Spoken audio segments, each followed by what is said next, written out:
नाही, बोलणं स्पष्टपणे सांगतो, धर्मात आपल्या धर्मात भरपूर आहे, आपण ते जाणीव नाही. मग तो एक शेतकरी मला आवडला, खूप सुंदर पेरी कडू जिरे. शेप काय बरं का आपण अर्थ पण सुंदर आहे. पेरी कडू जिरे मागी अमृत फळे, पेरी कडू जिरे. अहो, कडू जिऱ्याची पेरणी करतात आणि अमृत फळाची अपेक्षा करतात. अमृत फळ लागणार आहे का? अरे वृक्षा केळे कैसे येती. हे अंडीच्या झाडाला कधी केळं लागताना पाहिले का? आणि मग मस्त घरात ठेवतो आपण. आणि तू का म्हणे आता देवा का रुसावे. आता देवान काही बरोबर नाही केलं हो, देवाला काय बरोबर नाही केलं, देव बरोबरच करते. अरे मनाशी पुसावे काय केले, मनाला विचारा ना काय केलं का? केले कर्म झाले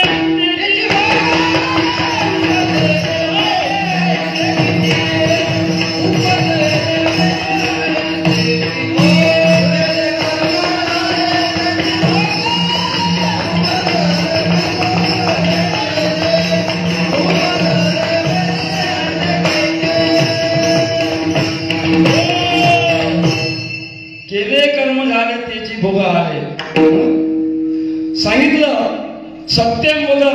सत्य बोलावं, आचरण करावं, आपल्या स्वाध्यायामध्ये आळस करू नका, आईवडिलांची सेवा करावी आणि नंतर धन कमावं. लक्षात घ्या, धन कमावण्यास सांगितलेलं आहे. महाराजांनी सांगितलेलं आहे जोडून या धन. खूप चांगलं वाटते जोडून या धन, पण पुढं का दिलेलं आहे अंडरलाईन लक्षात घ्या, उत्तम व्यवहारे. लक्षात घ्या, कोणाची मुंडी कापून नाही. म्हणजे जोडून या धन उत्तम व्यवहारे, म्हणजे धन जोडायचं आहे पण नीतीनं, अनितीनं सांगितलेलं नाही, भ्रष्टाचाराने सांगितलेलं अजिबात नाही. आणि धन जोडून त्या धनाचा 10वा हिस्सा लक्षात घ्या, या परमार्थात खर्च करता येते. सामाजिक कार्य असो, पारमार्थिक कार्य असो, देवाच्या कार्याला खर्च करायचा आहे 10वा हिस्सा. लक्षात घ्या. आता आपापले सर्व मोजून घ्या. ज्याच्या 10,000 रुपये महिना असेल त्यांनी 1,000 रुपये देवा करता करायचं आहे. सामाजिक कार्य असं नाही, सामाजिक कार्य कोणा मुलीचं लग्न होत नसेल त्या सर्व म्हणजे ते खर्च करावे, कुठेही बनवायला द्या. जो 100 रुपये महिन्याचे कमावत असेल आपापल्या बरोबर कॅटेगरी बघून घ्या. जो 100 रुपये महिन्याचे कमावत त्यांना 10 रुपये पहा. म्हणजे तुम्ही 9 रुपये, जो 10 रुपये महिन्याचे कमावत असेल तिथं सुरुवात करा. आता 10 रुपये झाले नाही, त्यांनी 1 रुपया दान करायचा आहे, 9 रुपये घरी भरपूर देते 9 रुपये, पण तेही करत नाही आपण. मग तुम्ही का देव हुशार नाही का? देव आपल्या बारशेने जेवला आहे. तुम्ही खर्च करत नसेल तर देवाला बरोबर आहे. मला सांगा, तुम्हाला एवढं शरीर सर्व सुंदर दिलं, तुम्हाला ऑक्सिजन फ्री आहे. आता कोरोना काळामध्ये माहिती आहे किती ऑक्सिजनची कमी होती, तर ऑक्सिजन लोक म्हणून पावले हो, ऑक्सिजन मिळाला नाही. भगवंताने फ्री ऑक्सिजन दिला आहे. हे हात पाय डोळे दिले इंद्रिय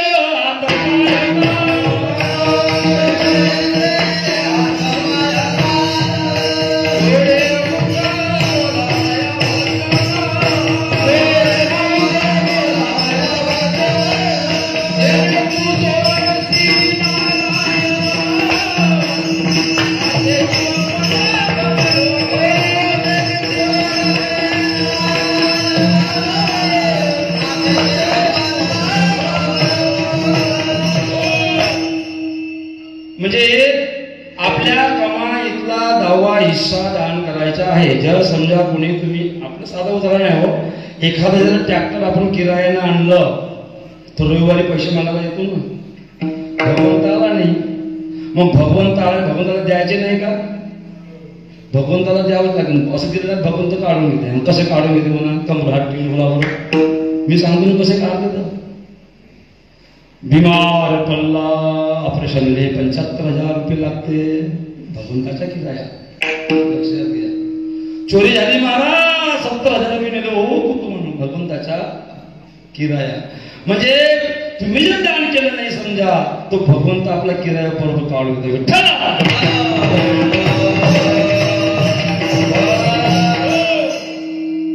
बघा, धर्म आणि धन हे दोन पुरुषार्थ आहे बघा. आता झालं कसं आहे, लोक सुंदर ते आठवलं म्हणून सांगतो, खूप धार्मिक लोक आपल्याला दाखवतात, खूप धार्मिक आहोत, आम्ही लसूण कांदा नाही खात हो, आम्ही लसूण अजिबात कांदा खात नाही, बरं नाही खात, रिश्वत, लाच नंतर टेबला खालून सर्व चालते. मग टेबला खालच्या सात्विक जेवण आहे बघ. आम्ही गाडून गाडून पाणी पितो, लोकांचा खून रक्तदाबूनच पितो ना आपण. म्हणजे म्हणणे तात्पर्य असं आहे बा, धन आणि धर्म दोन्हीची संसारामध्ये गृहस्थाश्रमात आवश्यकता आहे. 4 पुरुषातून 2 पुरुषातून सांगून राहिला. तर झालं कसं बघा, धन हे निंदनीय नाही आहे, लक्षात घ्या. धन पैसा अजिबात निंदनीय नाही आहे. पैसा वंदनीय आहे, कारण विष्णू पत्नी आहे लक्ष्मी बरं का. पण ज्या लक्ष्मीमध्ये जे आसक्ती आहे ना आपली, जो लोभ आहे, आसक्ती आहे, ते निंदनीय आहे, लक्षात घ्या. धर्म आणि धन या दोन्ही पुरुषार्थाची आवश्यकता आपल्याला आहे. झालं कसं सांगतो तुम्हाला, धर्म आणि धनचं सांगतो, थोडंसं चिंतन आहे. एक बिमार मनुष्य डॉक्टरकडे गेला आणि डॉक्टर साहेब हातपाय दुखते, काय करू. डॉक्टर साहेबांनी त्याला तपासलं, असे व्हा, हे पुढे व्हा, ते पुढे व्हा, बरं झालं. सर्व तपासून झाल्यानंतर सांगितलं, तुम्हाला म्हणे मी 2 शिष्य देतो, आणि हे शिशी आहे ना, हे 3 वेळा प्यायची आहे, आणि हे एक शिशी आहे ना, हे 3 वेळा अंगाला मालिश करायची आहे म्हणे. ठीक आहे, लेबर सारखे होते बरं का माऊली, लेबर सारखे होते. आणि झालं काय,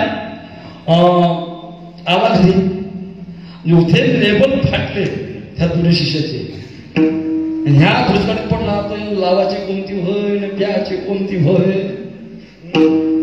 झालं उलट, जे अंगाला लावायची होती ना, ते पेला. स्वरूपा सद्गुरु समर्था. मेला का वाचला, मेला का वाचला तुम्ही सांगा, मेला ना विठ्ठला.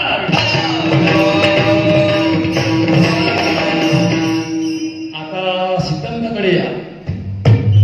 ते जे एक शिशी होती ना, ते एक धर्माची शिशी आहे, आणि एक शिशी कायची आहे, धनाची आहे. त्यात आपण सर्व आलो बरं, मी आलो, तुम्ही आले, सर्व आले बरं का.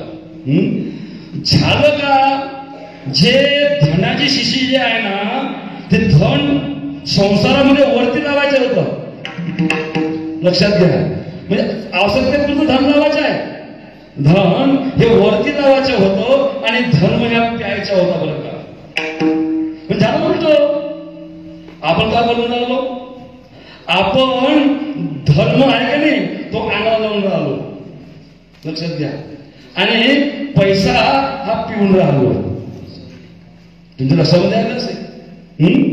म्हणजे दाखवायचं, बस मला फिरून राहिलो, इकडे राम, इकडे कृष्ण, हे असं हे काय, हे लावणं आहे बरं का, धर्म अंगाले.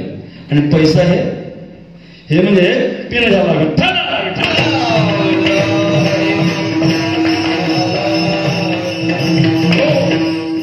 म्हणून मायबाप हो, नीतीनं पैसा कमवायचा आहे. महाराजांनी दंड दिलेला आहे बरं का, नीतीनं पैसा कमवा, आणि त्यातला 10वा भाग खर्च करायचा आहे. उदास विचारे वेचकरी शेवटला आहे. याच्यामध्ये मी तुम्हाला एक सुंदरसा एक सिद्धांत, म्हणजे एक विचारधारा आहे. शिक्षित मंडळी सर्व बसली आहे, बस तेवढी सांगतो आहे बेटा आपल्याजवळ. तर एक सुंदरशी शिक्षित विचारधारा आहे. आणि बघा, आपलं जे संत साहित्य आहे ना, ऋषी मुनी जे संतांनी लिहून ठेवलं आहे, लक्षात घ्या. जसा जसा काळ बदलून राहिला आहे ना, तेवढी त्या ग्रंथाची, त्या विचारधारेची, संतांच्या तेवढी उपयोगिता वाढली आहे बरं का, तेवढी उपयोगिता वाढली आहे. बघा आज आपल्याला यज्ञ शब्द दिला आहे बरं का. आपल्याला यज्ञ एकच नाही आहे. आपल्या मनात कसं आहे, यज्ञ म्हटलं की ते चौदा बाबा काय म्हणतात, हवन आणि अग्नी, एवढं पुरतं नाही आहे. म्हणजे एकही नॉट फायर सॅक्रिफाईस, लक्षात घ्या. Fire sacrifice is not appropriate word for यज्ञ. एवढा उपयुक्त शब्द नाही आहे त्या अग्नीच. त्याचे जे डेफिनेशन आहे ते वेगळं आहे बघा, ती परिभाषा खूप मोठी आहे. गीतेमध्ये सांगितलेलं आहे, द्रव्य यज्ञास, ज्ञान यज्ञास तथा बरे असते तपोयज्ञास, असे यज्ञ प्रकार सांगितलेले आहे. आणि ते यज्ञ बघा आपल्या इथे एक दृष्टिकोन दिसून पडते कसा, श्रीमंत वर्गात आणि शोषित वर्गामध्ये अंतर आहे बरं का. ते अंतर आहे. खूप काही तत्ववेत्यांनी याचे प्रयत्न केले पण सक्सेस झाले नाही बरं का. सोशलिझम, कॅपिटलिझम म्हणजे तुम्ही शिक्षित बोलतो ते सांगतो हिंदी. सोशलिझम म्हणजे समाजवाद, कॅपिटलिझम म्हणजे पुंजीवाद, सर्व करून पाहिलं पण नाही जमलं. पण ऋषीने जो यज्ञ शब्द दिला ना, यज्ञालिजियम, यज्ञ काय आहे ते यज्ञाच्या परिभाषा अशी आहे. मी बघा ग्रंथ आहे म्हणजे अभंगाच्या बाहेर बोलत नाही, देवदास महाराज उदास विचारे विचित्र याच्यावर बोलून राहिलो बरं का. तर काय सांगतो मी, यज्ञ. तर यज्ञ शब्द असा आहे, यज्ञालिझम सांगितलेलं आहे. मग यज्ञ कसा आहे तुम्हाला दिसून पडते. आज श्रीमंत आणि शोषित वर्ग, गरीब लोक श्रीमंत लोकांना शिवा देताना दिसतात आपल्याला. हे काय म्हणे 2 नंबरचे पैसे कमावून तो बनवून गेला, पगार झाला, रुपये झाला, काय सांगतो म्हणे, भरपूर दिसतात. शिवा देणारी माणसं भरपूर आहे. मग त्याला जाऊन विचारा, बाबू तुला श्रीमंत व्हायचं आहे का रे, हो जी म्हणते. मग त्या शिवा देता का मग तुम्ही, तुला जेव्हा श्रीमंत व्हायचं आहे मग त्या श्रीमंताचा शिवा देते का. हा शोषित वर्गामध्ये काही अंतर कमी व्हावं आणि अंतर कमी होत आहे बरं का. उदास विचारे घ्यायचे तरी ह्या शब्दावर लक्षात ठेवा सिद्धांत आपला. यज्ञालिझम म्हणजे जे श्रीमंत वर्ग आहे, श्रीमंत वर्गाने आपला एक्सेस मनी म्हणजे 10वा हिस्सा बोललो मी, समान रूपाने तो कंट्रीब्यूट करावा. कंट्रीब्यूट म्हणजे जमा करावा. आणि तो जमा केल्यानंतर सामाजिक आर्थिक दृष्ट्या जर पाहिलं तर तो जो पैसा आहे तो काय आहे, यज्ञ इज डिसेंट्रलायझेशन ऑफ वेल्थ. म्हणजे त्या यज्ञाचं विकेंद्रीकरण, त्या पैशाचे यज्ञ काय आहे, त्या पैशाचे विकेंद्रीकरण आहे. आणि तुम्हाला त्याच्यात आता दिसून पडलं कोरोनामध्ये खूप काही NGO फाउंडेशन आहे. आता खूप श्रीमंतांनी कोरोनामध्ये पैसा दिला. तो पैसा श्रीमंतांना एकत्र करून तो गरीब लोकांना दवाखान्यात कुठे खर्च केला असेल त्याला म्हणतात यज्ञ. आणि ऋषी मुनींनी तो यज्ञ शब्द दिला बरं का. त्याचा अर्थ असा आहे बघा, त्या यज्ञ शब्दाचा अर्थ म्हणजे खर्च करावा गरिबासाठी, डिसेंट्रलायझेशन.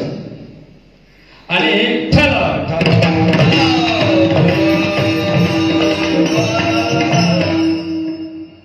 बघा त्याच्यामध्ये कमीपणा घेणाऱ्याला येणार नाही आणि देणाऱ्याला अहंता येणार नाही बरं का.